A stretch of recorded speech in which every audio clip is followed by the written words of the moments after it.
I'm going to speak to you about the global refugee crisis, and my aim is to show you that this crisis is manageable, not unsolvable, but also show you that this is as much about us and who we are as it is a trial of the refugees on the front line.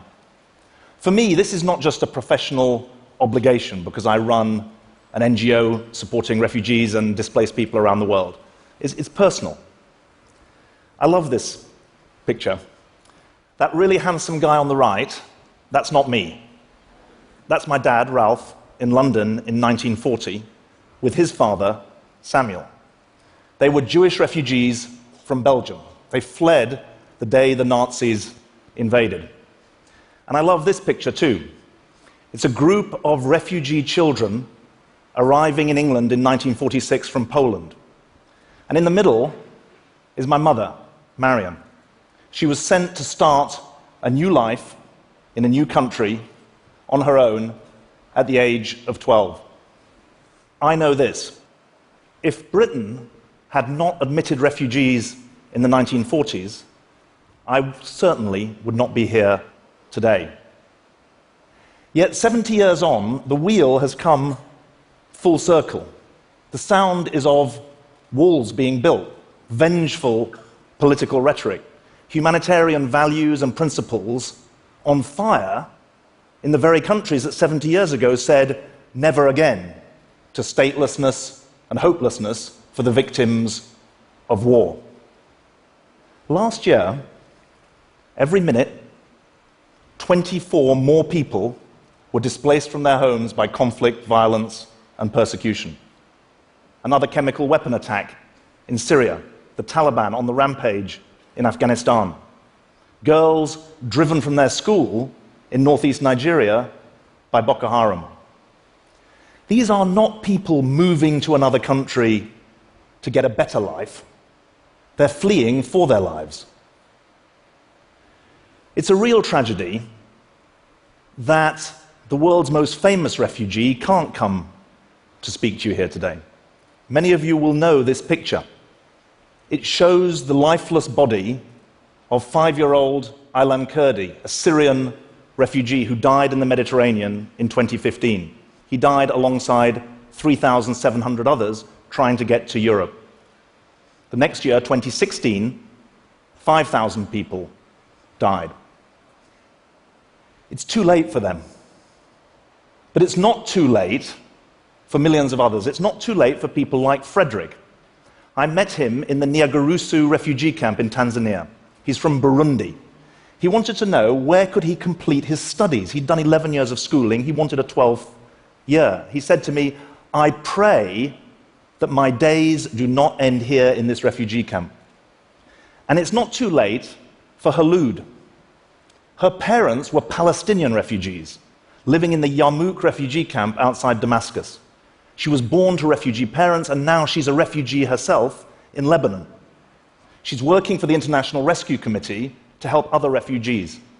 But she has no certainty at all about her future, where it is or what it holds. This talk is about Frederick, about Khaloud, and about millions like them. Why they're displaced, how they survive, what help they need, and what our responsibilities are.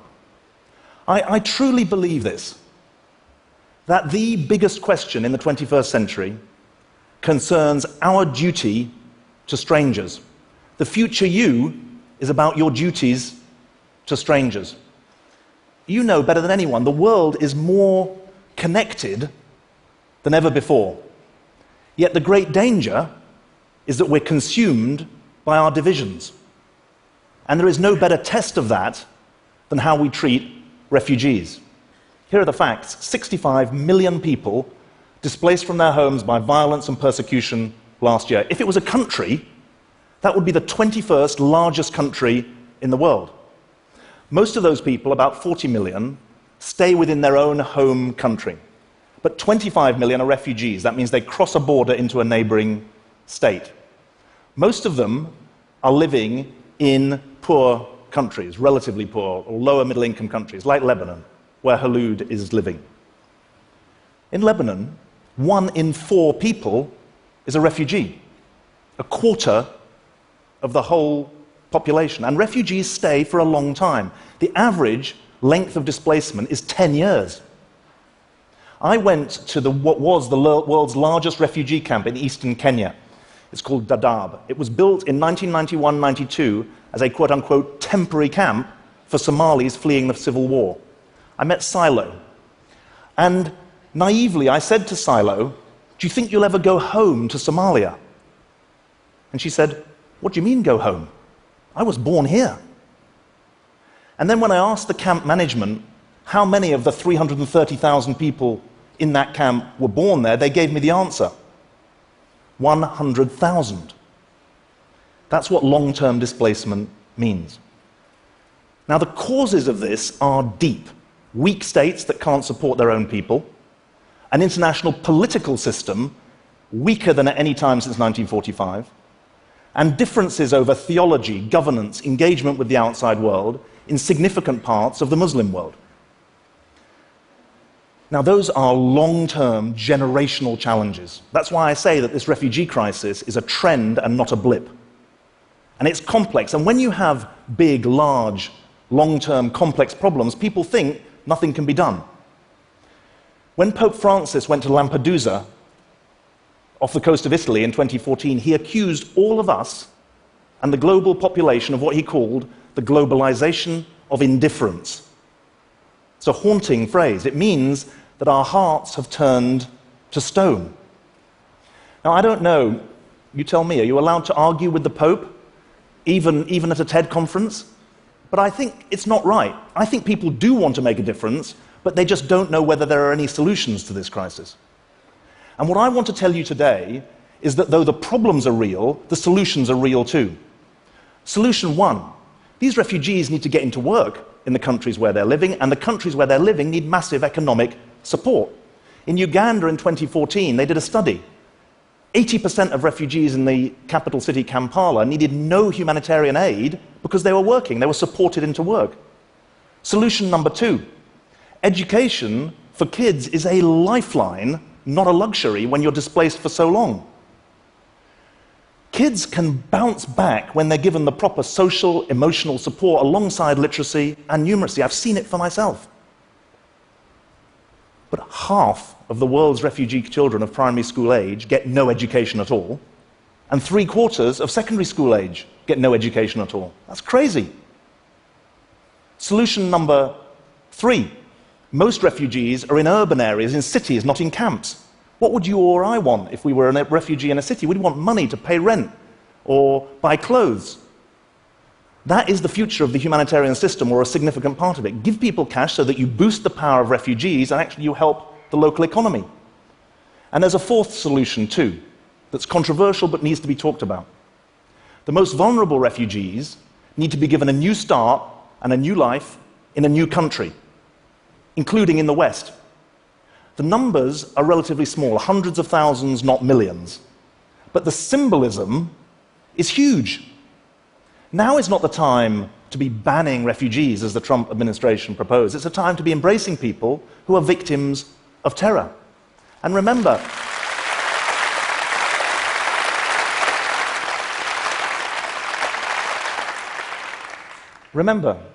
anyone who asks you, are they properly vetted, that's a really sensible and good question to ask. The truth is, refugees arriving for resettlement are more vetted than any other population arriving in our countries. So while it's reasonable to ask the question, it's not reasonable to say that refugee is another word for terrorist. Now, what happens when refugees can't get work, they can't get their kids into school, they can't get cash, they can't get a legal route to hope? What happens is they take risky journeys. I went to Lesbos, this beautiful Greek island, 2 years ago. It's a home to 90,000 people. In 1 year, 500,000 refugees went across the island. And I want to show you what I saw when I drove across to the north of the island. A pile of life jackets of those who'd made it to shore. And when I looked closer, there were small life jackets for children, yellow ones. And I took this picture. You probably can't see the writing, but I want to read it for you. Warning, will not protect against drowning. So in the 21st century, children are being given life jackets to reach safety in Europe, even though those jackets will not save their lives if they fall out of the boat that is taking them there. This is not just a crisis, it's a test. It's a test that civilizations have faced down the ages. It's a test of our humanity. It's a test of us in the Western world, of who we are and what we stand for. It's a test of our character, not just our policies. And refugees are a hard case. They do come from faraway parts of the world. They have been through trauma. They're often of a different religion. Those are precisely the reasons we should be helping refugees, not a reason not to help them.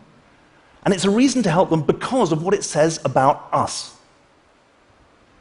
It's revealing of our values.